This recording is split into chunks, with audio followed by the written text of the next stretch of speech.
Shia of Ahlul Bayt will be with the Shia in Barzakh. How many do you know whose sons became Shia, but the mom and dad love Ahlul Bayt, but they're not Shia? But they love Ahlul Bayt, but they have not become Shia. Nor did they stop their son from becoming Shia. Said, son, it's up to you. I saw in Bradford, this is a story some of you, only a couple of you here will know. 2006, Bradford Uni, I gave a lecture. There was a guy, no word of a lie, wallah, his beard nearly touched his knee. Yes? It is a sight I will never forget.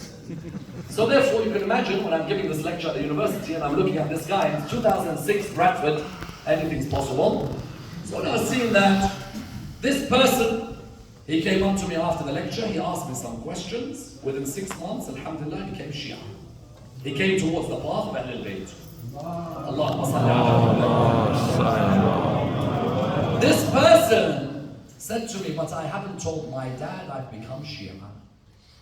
What do you advise, said Amaar? His dad used to lead Taraweeh. What do you advise me? That's my dad, and I love my dad. I don't want to break dad's heart, because I don't want that break between us. So I said to him, don't say anything to dad now. Keep it away from him.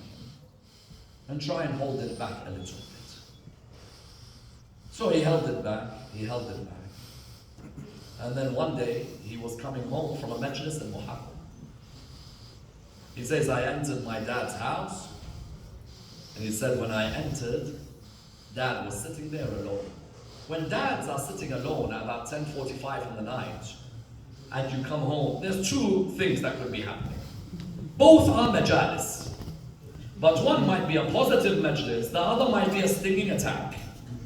So he said, dad looked at me, he said to me, take your shirt off. So he said, what? He said, take your shirt off. Now. So he said, I took my shirt off, and the red marks. So he said, why the red marks?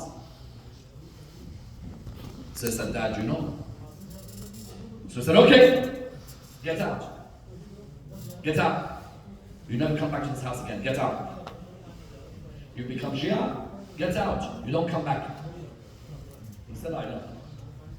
He said, my bond with my father was broken because I became Shia. He said, a couple of years later, my dad called me in one day. He said, come sit down. We had not spoken for 2 years, and I had a child as well. So he said, my dad heard that my wife had given birth. So he says, come home. He said, I came home. He said, dad looked at me. He said, I apologize. So really, dad said, yes, I apologize.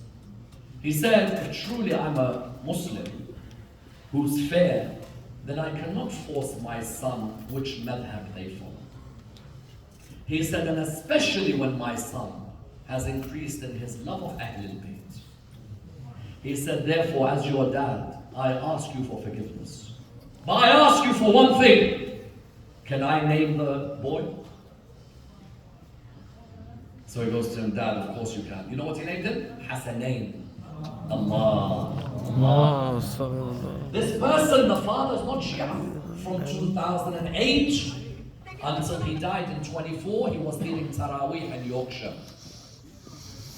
When he had cancer in 24, his last wish to his son, what was it? Take me to Karbala to say the Shuhada. Allah. That person, for that boy, he asked me a question, said, Amaar, dad died, but he was still Sunni. I can still pray for him. I said, of course, Mama. That dad of yours, number one, he's Muslim. Number two, he's a lover of Ahlul Bayt. He named your child Hassanain. Number three, Imam al-Baqir says the one who loves Ahlul Bayt and loves our Shia will be together with our Shia in Barzakh. Therefore, when a person comes and says, my dad is not Shia, do I still show the best akhlaq? You show double akhlaq. Some might say, but what if my dad doesn't like the Shia?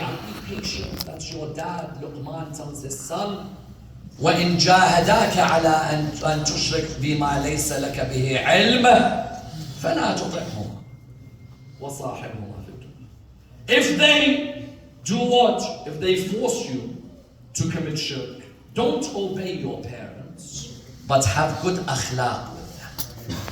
At the end of the day, even if your parents are against Shia, doesn't mean your akhlaq changes with them. They're still your parents. You can put your point across in a certain way, but never raise your voice and don't even say uffin to them. You know, sometimes the biggest test with our father is the more our dad, when he grows old, it's easy to say, what does he want now? You look at your phone, again? I just spoke to him, man. You know what's sad about that? There'll be a day that phone doesn't ring again. And there'll be a day you wish it would ring one more time. Question arises, what if my father's not religious? Do I still have to show akhlaq to him? You show akhlaq, but you don't obey.